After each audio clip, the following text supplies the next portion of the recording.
So this week we're going to talk a little bit about the Parsha, about the Torah portion, but let's just start with this amazing and beautiful idea that it is now the new month. Hooray, hooray, right? We're getting into this new month. Today is called Rosh Chodesh, the new month, and the new month is the month of Kislev, which is the month where the holiday of Hanukkah happens, okay? Now, the holiday of Hanukkah, what's so incredible about Hanukkah? It's miracles.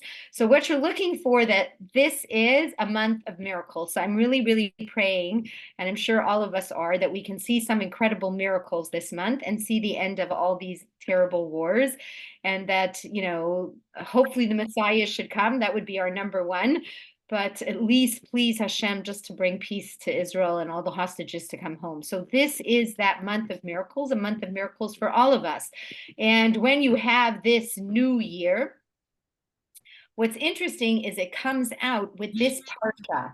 And this is the parsha where we talk about the blessings, right? Where Esav and Yaakov, right? There's a whole to do, okay, about getting this firstborn blessing. It's really incredible. And it says that when you're learning this parsha, the first aliyahs, like when you're looking at those first aliyahs, every one of them begins with or talks about this concept of a blessing. So Rebbetzin Jungreis has this beautiful idea, which I really love, and I want to hear from you, that she says each and every one of us should be a blessing. What does that mean, that we should be a blessing?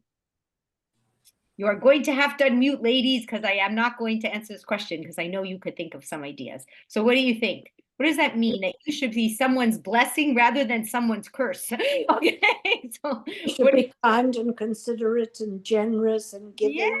Yes, that's beautiful. That, like, when I'm with you, I feel like you're my blessing. Do you know what I mean? Like, I can lean on you, you can help me, do you know what I mean? You're there for me, you're kind. I don't feel threatened by you. I feel like I'm in a safe space.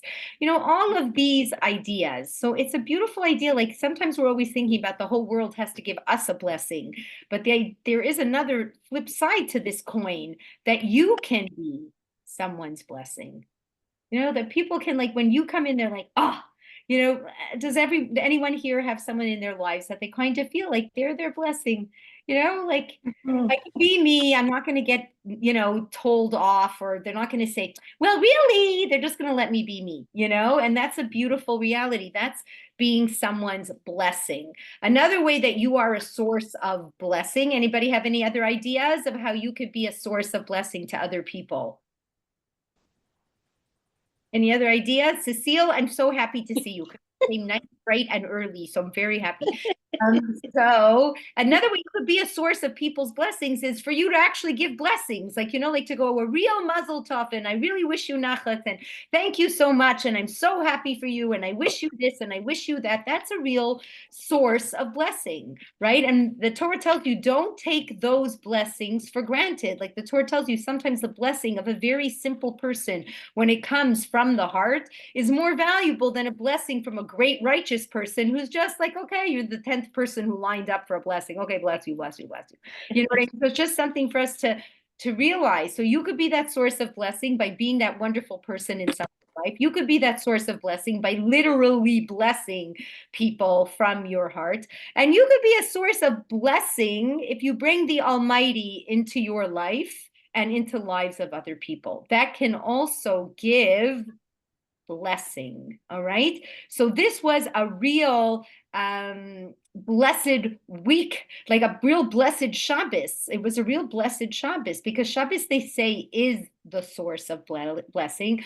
Like, the money, the effort, the energy, everything that you put into Shabbos is a source of bracha for the whole week. That's what the Torah tells you. It's just a good thing to know. Okay, you want to get more blessing? Watch what you're doing on Shabbos. Put some effort into Shabbos, whichever way you can celebrate it. Okay? So it's actually very interesting, because one of the things that we always do on Shabbos is we make Kiddush. And what do we make Kiddush on? Wine. Wine. And what is the blessing we say? Borei Pri Hagafen. Excellent. Okay, so Hagafen, excellent, is an acronym, okay, for certain things. So Hagafen Hey is for Hatzlacha. Okay, Gimel is for Gesund, which means health in Yiddish. Pei or Fei is for Parnasa. okay, for sustenance, okay, and Nun is for nachas. Okay. Got it. Got it. So now, when you are going to say Borei Pri Hagafen, or you're going to hear someone say Borei Pri Hagafen, even if you say Borei Pri Hagafen on Shabbos, take one little glass of wine. You can't take wine, do your grape juice, right? And say Borei Pri Hagafen. Now you're going to say, you know what? This is a real source of blessing from this one word, right? I bless everyone, myself included, right? Again, for Hatzlacha, Gesund, Parnasa, and nachas. Okay, these are all the things that we would want in our lives. So what's interesting when you start with this parsha, which we're talking about all the different blessings and the blessings that Yitzchak ends up giving to both boys end up getting a blessing. All right. So when we think about the story, it's very interesting. It starts like these are the children, Ela toldos Yitzchak. These are the children of Yitzchak. And Yitzchak is the son of Abraham, and Abraham is his father. Like it's very interesting, very wordy. Okay, so there is this concept in our lives, you know, that you want to know what we call your yichus. What's yichus mean? Who you come from, your pedigree in some ways. Like we want to know as Jews, like whenever we kind of feel like, how can we work through all these challenges? How can we do all this? Then you go back, right? And you say, you know, my booby, she was a strong one. My Zadie, you know, this one was a tough cookie. You know, like you see these, like, you know, the McGill, the like, you know, people are like, I'm a Michalowicz, you know, like anybody have that, you know, in your family, like this is the way we are, you know, it's like, it's a very beautiful, like you look at your family and you feel like there's like this genetic pool of emotion, spiritual, physical DNA. And that's what we have to know. Okay. So it's not just that you get this physical DNA, you get an emotional DNA, you get a spiritual DNA from the people, you know, who come from. So one, the Torah is trying to show you like the stuff that we're made out of. We're made out of Abraham, Yitzchak, and Yaakov, Sarah, Rivka, Rachel, and Leah. Okay, we're not just made out of anybody. We're made of people who truly had grit and truly were tested and truly rose to the top. And that's what we have inside of us. So it's interesting. They say that you have, each and every one of us, we have our own spiritual DNA coming from your parents, your grandparents, etc. So let's say, like I know Cecile, I remember your mom, and it's interesting, like your mother and Mrs. Hochman, they were from the same schnit, like they were cut from the same cloth. And my father, very similar too. People with a lot of faith, people with a lot of bitachon, people with a lot of amuna. Like regardless of what the situation is, they had a lot of faith and a lot of trust in Hashem. So I'm going to just tell you a beautiful story that Rabbi Pesach Krohn says. So there was this boy, Jason, who went to university. And you know how they have a lot of these nice Jewish organizations on campus? You know what I mean? To be that home away from home for the Jewish students and to give them classes and Shabbos meals. And it was really nice. So this Jason was a smart boy. The Shabbos meal came with the best food and came with, you know, good wine. Okay, so Jason would go for 3 years. He went to have Shabbos every week at the, I don't know if it was a Chabad house, but I'm going to call it a Chabad house for the story. Went to this Chabad house for 3 years, okay, every single Shabbos. He never missed it. He loved the food. He loved the drink. He had a really good time, like the people. So finally, after 3 years, the rabbi went to Jason. He said, you know, Jason, I really love you. You've been here for 3 years. You come all the time. You want to take on something? Is there any mitzvah that we've shown you or that you've taught that taught to you that after 3 years, maybe you would consider doing? Okay. Like you've come here 3 years, anything you would consider doing, any action you would take. So what are Lubavitchers famous for? What are they always doing? They're running around asking people to put on. Ellen. Excellent. But you know what he said? Tzitzis. So the rabbi went, what did you say? He said, I want to put on tzitzis. He said, tzitzis? Like he was very shocked. You know what I mean? Like tzitzis isn't something that, you know, so common. He was kind of shocked. He said, Jason, like after all these years, that's what you want to do, tzitzis? He goes, Rabbi, I can't explain it. That's what I want to do. I just want to do tzitzis. I want to have a pair of tzitzis. So this rabbi says to him, you know, you must be a very wise guy because tzitzis, the numerical value for the word tzitzis is 600. There are 5 strings and 8 knots tied around. So 5 plus 8 plus 600 is 613. So when you look at your tzitzis, you're supposed to think, oh my gosh, I have this wonderful job. I have a real tachlis. I have real purpose. I'm here to try to do the 613 commandments. This way I will be connected to myself, the people around me, and to the Almighty. So that's what the rabbi said to him. Wow, I can't believe you picked tzitzis. He goes, yeah, I picked tzitzis. So he puts on his tzitzis, ends up going home, like university to get a break, whatever it was, winter break. He comes home and his mother's looking at him and she's like, what is that? Like, what are you wearing? So he goes, well, Ma, I decided to put on tzitzis. She goes, tzitzis? I can't believe of all things you'd put on tzitzis. You should know that your Zaidi, he was religious. And he actually, if you would go to this shul, he said this name of the shul in Jersey, you would literally see his name on the plaque. So this Jason goes, really? You never told me about this. Like, I never knew about this about Zaidi. No, I'm telling you, Zaidi went to this shul and he must have done some good stuff because they even put him up on a plaque. So this Jason says, okay, anyway, he's got the winter break. He just saw he's going to check out the shul. He's very curious. So he goes to the shul. He sees this big plaque with the Zaidi's picture on it even. And they're saying, how much like in gratitude to Mr. whatever Grossman for all of his work for the shul. And he's like just staring at the picture, staring at the Zaidi. He's like really being like sort of overwhelmed. He's looking at it going, oh, I never even knew that Zaidi even knew anything. Like he just didn't put anything together. His mother didn't talk about it. They didn't see them so much. So he didn't think about it. Anyway, this older gentleman walks in while Jason is staring at the picture. And he says, oh, like, why are you looking at Mr. Grossman? I see you really like the picture. You're standing here looking at Mr. Grossman. So Jason turns around. He goes, guess what? That's my grandfather. He goes, that's your grandfather. He was such a nice guy. You should know what he used to do in the shul. He would run around in the shul and he would ask kids, lift up your shirt, because if you're wearing tzitzis, I give you 15 cents. The girls too? With the girls, we must have done something else for the girls. I don't know, but for the boys, isn't that so cute? So he would like encourage all these people, these kids, to wear tzitzis. So the shul was so grateful to him. You know what I mean? That the boys would wear their tzitzis. So this Jason like started crying because he said, "Now, like I didn't understand why was it that I was so enamored with this mitzvah? Like everyone was asking me why tzitzis." So this is what we have to understand. Just like you have a physical DNA, when people like, let's say in my family, most of us are brown eyes and brunette hair, like almost everybody, right? And then we get these odd, like my daughter, Chaya, has kids who are completely blonde with blue eyes. And we're like, what? What's going on here? But there is a spiritual, not a spiritual, there is a DNA, right? Mm-hmm. That there must have been somewhere in my mishpacha, just as much as there was, in my son-in-law's mishpacha, that lines up.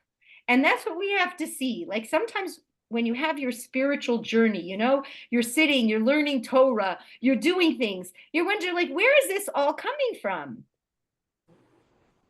There's a spiritual DNA. There's a great Bubba, a great Zeta, a great Mama who really prayed for you, did things, put a certain spiritual energy into the world that you have inherited into your spiritual DNA. And that's why someone like Jason, what does he have to do with, you know what I mean? Like, where does Jason come off putting tzitzis? Because there was a Zaidi who got such a joy out of seeing people wear their tzitzis, little boys wear their tzitzis. He paid them 15 cents. In those days, 15 cents probably was, today, I don't know what 15 cents is worth. Once upon a time, 15 cents took you a long way. So it's just like, to me, such a beautiful idea. And that's what I also think, they say like when someone passes on, your parents pass on and people who you love pass on. And they say that there's this concept that they can be for you a melitz yashar. What's a melitz yashar mean? It means a good advocate. They advocate on your behalf, right? They speak to the Almighty. You could say, go to Hashem, go to the throne of glory and really like, please help me, right? Because even after life, there is life. We don't believe that after life there is death. The soul lives on forever. I mean, and it has this spiritual connection to you regardless of what physically has transpired, you know? So I really found that really actually very deep. That's how I found it, very beautiful and very deep. Okay, so now you can learn some good lessons from this whole story. So here's an interesting lesson. So the idea, what exactly transpired here? What exactly transpired here between Yaakov and Esav? They were twins, right? I laugh because my son has twins, right? So the two twin girls are always like, she's 5 minutes older than I am. You know, when's your birthday? Oh, December 23rd. But she's 5 minutes older than I. So what's going on here? So what was going on? So the Torah tells you, it's interesting that Yaakov was really conceived first and Esav was conceived later, whatever it means, like the building of the, like, you know, when you have twins, like two different realities, two different people are being created, right? So one was created first, one was created second. If you see that when Esav was going out, right, of the birth canal, he comes out first. But what was Yaakov doing? Holding his heel. Excellent. Oh, Elaine, good for you. That's why his name is Yaakov, right? So he was holding his heel. Why do you think he was holding his heel? Because Yaakov wanted to be first.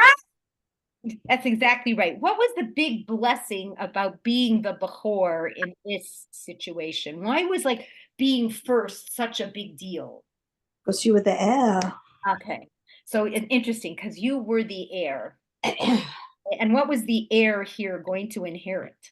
Like, it's not that there's millions of dollars coming here. It's not that there's millions of dollars coming his way. What was it? It was a spiritual inheritance. What was that spiritual inheritance? The creation of the Jewish nation, the nation that would be the only nation in the world that accepted the Torah. Okay, in the end of days, like when we talk about Mashiach, it will be the ultimate blessing for the whole world. Zos habracha, it will be the blessing. What will the blessing be? That all of us will live in peace, in harmony, and in a united understanding of what. That's what it will be. Okay, right now everybody's kind of fighting to be the Bechor. Right? The Muslims are fighting to be the Bechor. They think they're the Bechor, right? Yishmael thinks they inherited, being Abraham's number one son. It's the truth. Okay, this is what we're all fighting for. You have to know this, right? That's what they're fighting for. The Jews are saying, no, the Torah tells you that we are the Am HaMivchar, we're the chosen people. And the Christians have always wanted to be the chosen people. They were like, let's get rid of the Jews. It will be the chosen people. Okay, so you know what I'm trying to say? In the end of days, the blessing will be that incredible, united understanding, that clarity across the board that ends all of this struggle. So when Yaakov was trying to come out, it's an interesting idea. Yaakov is saying, no, no, no, no, no. Let me go first, because I will take on the role of the forefather of the Jewish people. I'll give birth to 12 sons. I'll give birth to the 12 Shvatim. I will pass on the legacy of ethical monotheism to my children.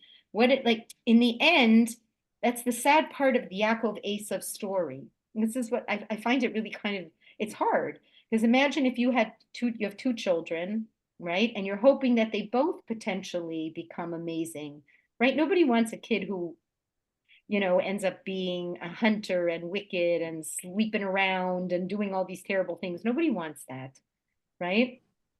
So what happens? They're almost like on even keel until around the age 13. What happens to you when you're 13? Puberty.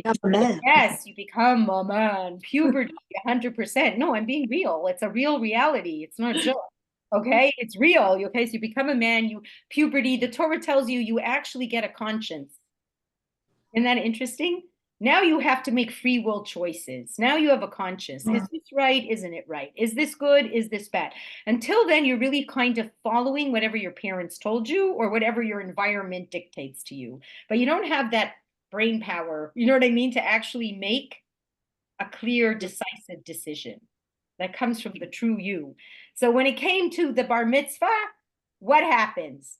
Avraham dies. Avram Avinu, who was who? Their grandfather. So we're not talking like boys who were not raised in a good home, right? They're raised with Yitzchak, right? Abraham's the Zaidi, Rivka is the mother. You're raised with fine, good people, okay?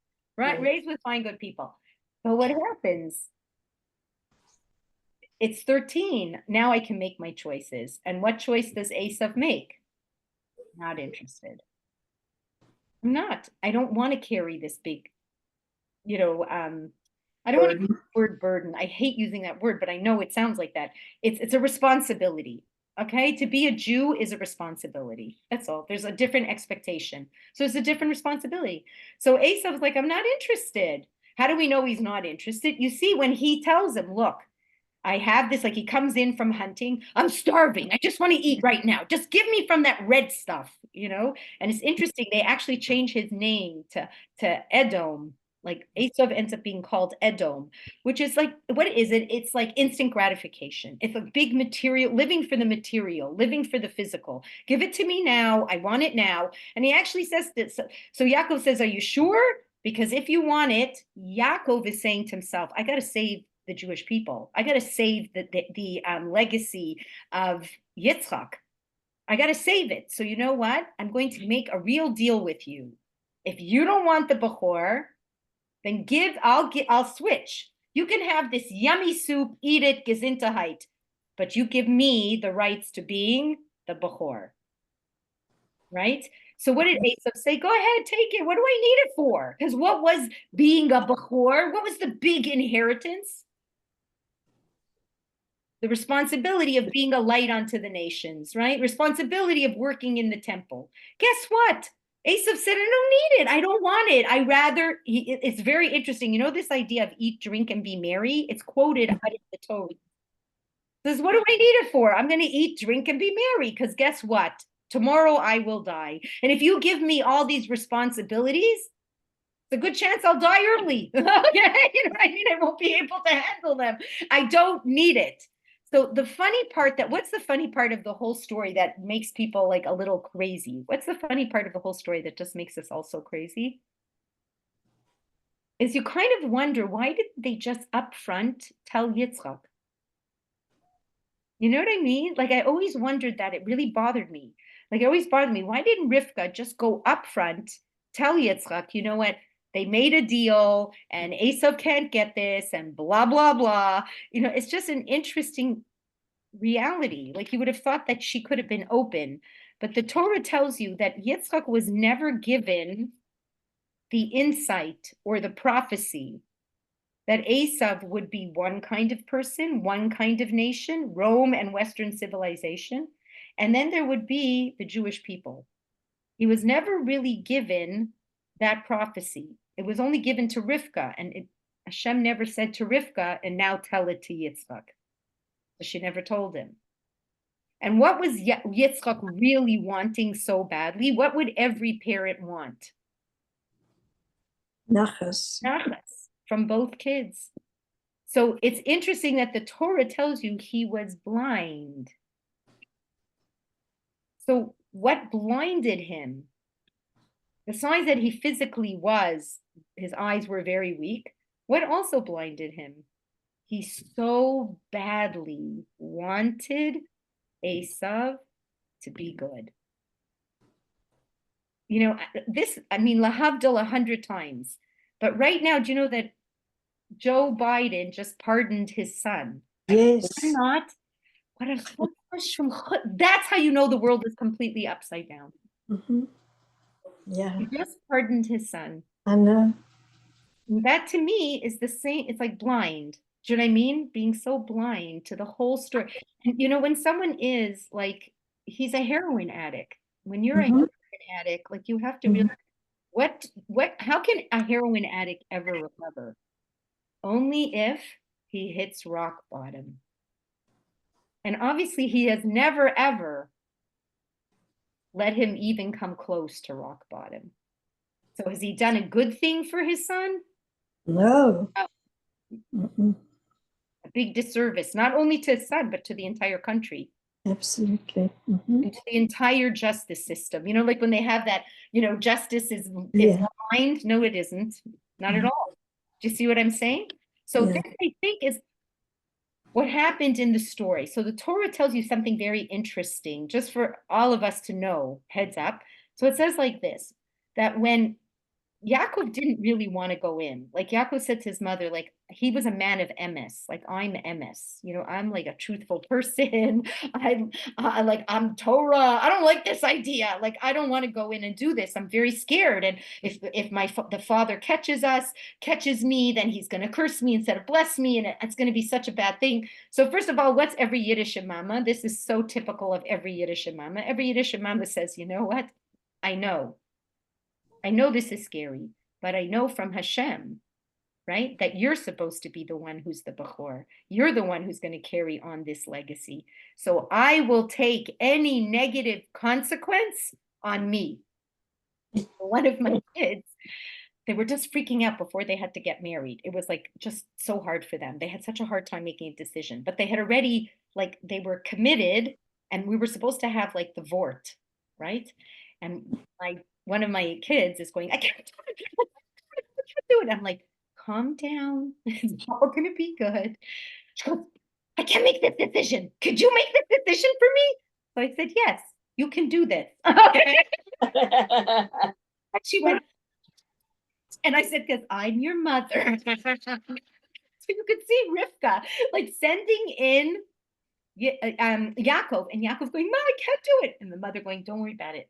And if anything bad happens, I'll take it. Just go. It'll be good. You can do it. So he goes in, and he's supposed to be imitating Esav, right? And Yaakov can't see, right? So what's he doing? He's wearing Esav had one mitzvah that he always did. Does anybody know what Esav's mitzvah was that he was so famous for? Hunting and bringing food to his father. Very good, Phyllis.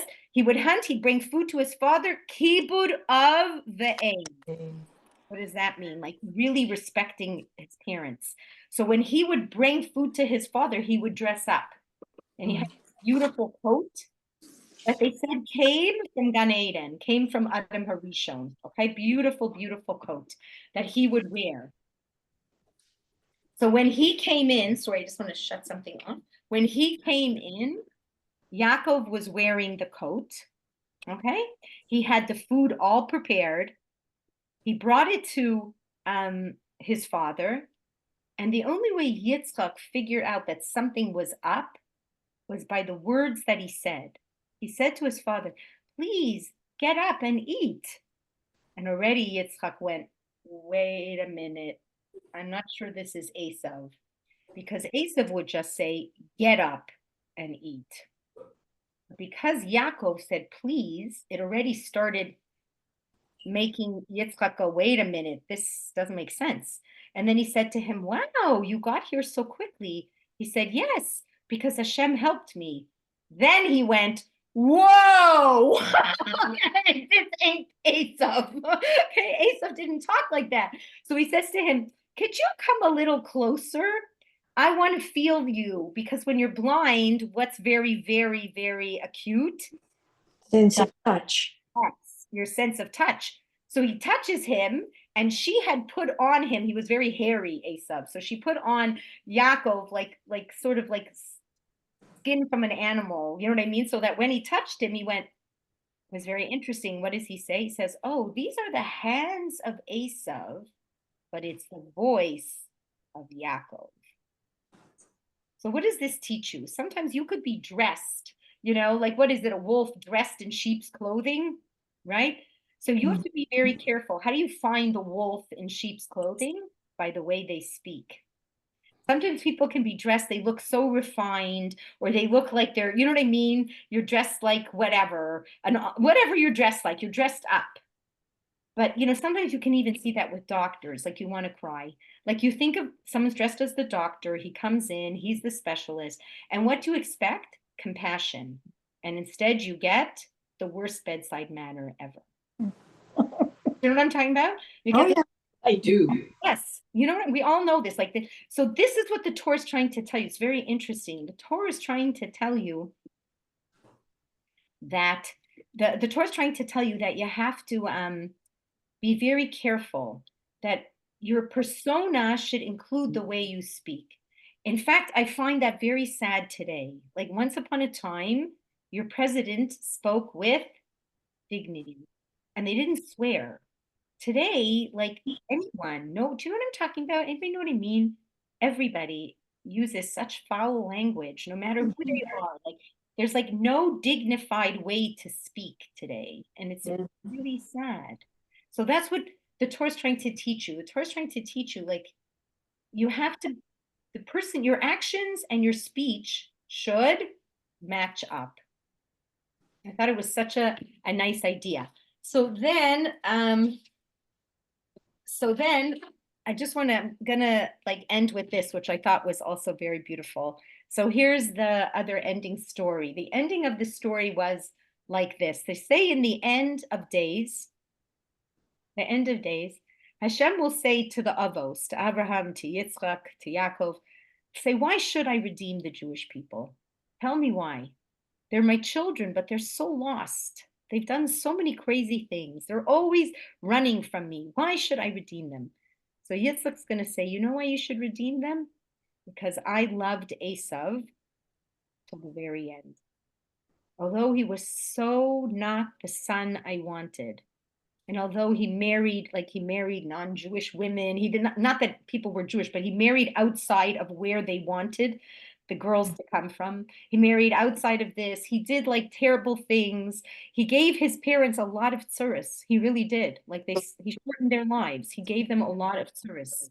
But in the end, he said, I never ever gave up on Esav. And like I never gave up on him, please God, never give up on your children, the Jewish people. So I want to tell you one of the most beautiful story I have to tell to you now. So I think this is a story from Rabbi Shapiro. That's who I think it comes from. So here it is. It's called A Note from Heaven, true story. Okay, so there was a boy in Israel. He was from a very nice family. He was a nice boy until he was 17. And at 17, unfortunately, his mother passed away from cancer, and it really hit him hard. He didn't know what to do with himself. Like he was so disappointed and so hurt and so sad. And he felt very alone. He was very close to the mother. So he started hanging out with people that weren't the best. You know what I mean? And in Israel, you can get into these groups that they end up like, they travel a lot, like Israelis who, they're very free spirited, right? So he gets into this group of people, they're not religious anymore. They do a little drugs, they do a little this, they do a little that. And then they finally convince him, like, why don't we go for a couple months to India? Okay. So he goes to his father and he says to the father, I want to go to India. And the father's like, please, like, don't go. There's nothing there in India. You know what I mean? There's nothing that's going to make life any better for you. So please, like, why do you need to go? And he said, no, you don't understand me. You don't know me anymore. I'm not the same. I'm not interested in the stuff, that goes on anymore around here. I want out. So he ends up going to India and he ends up staying there, like, like kind of bumming around, going to ashrams, whatever, like just hanging out. He's there for like almost 6 months. All right. One day he's like walking in the street and he sees somebody he knew from Israel. So he's very excited. So he like runs over to the guy and the guy runs over to him and he says to him, oh, I'm so sorry. I'm so sorry about what happened. He goes, what are you talking about? He goes, didn't you hear? He goes, I don't know what you're talking about. Like, what are you saying? He goes, I'm so sorry. Your father died of a heart attack. Now this boy is like, oh my gosh, I can't believe it. And, I really broke his heart and I never called him. I never really stayed in touch. I just, you know what I mean? I left. I just thought about myself. And he really broke down crying, and he's telling the friend, I can't believe it. I can't believe it. And the friend's like, chill. It'll be okay. You could stay in India. No big deal. Like, just, the guy goes, no, I can't. Like, look what I did. Look what I did. So he takes a flight, runs to Israel. And the first place he goes is to the Kotel. Okay, standing at the Kotel wall, crying and crying. hysterical, like tears are just flowing. And sometimes, like, when you're there, there's a person, a good Samaritan, they'll tap you on the back and they'll say, can I help you in any way? Like, what's wrong? Do you need money? Do you need this? And the person, and Chaim, this guy, just starts crying again. He says, no, no. And he tells over the whole story. How will I ever get forgiveness? Look what I did to my father. Who will ever, like, what kind of person am I? Like, my father must have died hating me. And like, he's going on and he goes, you know what? Relax, relax. You could still talk to your father. Write a kvittel. Like how people write these little notes, what I'm talking about? Write a little note and put it into the wall. Ask Hashem, say, God, please give this note to my father. Tell him how sorry I am. I never meant it. Please, please, love Chaim, please. And he writes it all up and he sticks it into the wall. And guess what happens? Falls out. Doesn't feel good about it. Picks it up, sticks it into the wall, falls out. Picks it up, sticks it into the wall. He's getting really upset, really frustrated. What's going on? And he's pushing it and pushing it and pushing it into the wall. And another piece of paper falls out of the wall. And he looks down at the piece that falls and it says Chaim. And he looks at the handwriting and it looks exactly like his father's writing. And he picks it up. And it says, Dear Hashem, please tell my son Chaim, wherever he is, that I cried for him and I missed him and I love him, but I always will forgive him. He's always my son. True story. Sounds like a fairy tale, Yeah, a true story. Really? A true story, not a fairy tale at all. Yeah, no, I know, but you think everything worked out in the end, but what worked out in the end? Hashem's doing. What he could have, that they had that peace, you know what I mean, the inner peace, but he didn't have his, you know what I mean? What worked out in the end is at least this kid, this is like this idea that you should always know, no matter who you are, where you are, right? That your parents will always love you. I mean, you always can come home. And that's exactly what Hashem wants us to know too. That's the message of that story. The blessing was that he got to hear it. Otherwise, you imagine like you live with incredible, right, pain all your life. So it was a gift. And I think what it shows you is how sincere the father was. Because sometimes that's how you're gifted. The Torah tells you, where do I see how your brachas work? Like I tell this story. There's a concept in the Torah. If you pray for me and I pray for you, right? Right, my prayers can be answered. That's what it says. You find someone, you want to have a child, and there is another friend of yours, and she can't have a child, so you pair up, and I daven for you, you daven for me. So Torah tells you that's a skula. It's a divine opportunity to be able to be heard. So there were two girls in the shul in Westmount, who both couldn't have children. So I told them about this idea and I said, I want to match you up, but I said, I want you to know the condition. The condition the Torah tells you is you daven for the other person with such a heart that if they're answered first, you would be happy for them. Do you know what I mean? Like people are very excited to do this. Like, yeah, for you, daven for me. Hoping that they're going to be answered first. The point is, if you will be happy for that person, that they'll be answered first. And you know what happened? They both got pregnant and gave birth maybe 2 days apart. How did that happen? Because that's how sincerely they davened. So who davened in this story with such sincerity? That father. That father didn't want to see his son destroyed. Bad enough he lost his mother. You know what I mean? Where this whole thing was coming from. So it sounds like a fairy tale, but it's not. It's Yata Dishmaya. It's a gift that God gave that family. But it's a true story, beautiful story. Okay, everyone. So I'm so happy to see you all, and I'm gonna hug you and kiss you and thank you for coming on time and at 12:15 and everything. And Mazel Tov, Gail. Yeah. Oh, yeah. I'm going to just shut this off. It was such a nice thing that my son had a baby, Baruch Hashem, and they had the baby in the house by accident because Hashem, because my daughter-in-law got up and said, I'm not sure if I'm having a baby. And my son said, let's just call the midwife in case. And guess what? She had the baby, and then the midwife came. Baruch Hashem, right? Baruch Hashem. Mazel tov, mazel tov. Yeah, thank you, everybody. With Okay. Gesint and Nach. Yes, amen. And Nachas a geffen, Borei Priya geffen. That's Mazel tov, right. Gail. Amen. Mazel tov. Thank you so Thank much. you, Robinson. Thank you.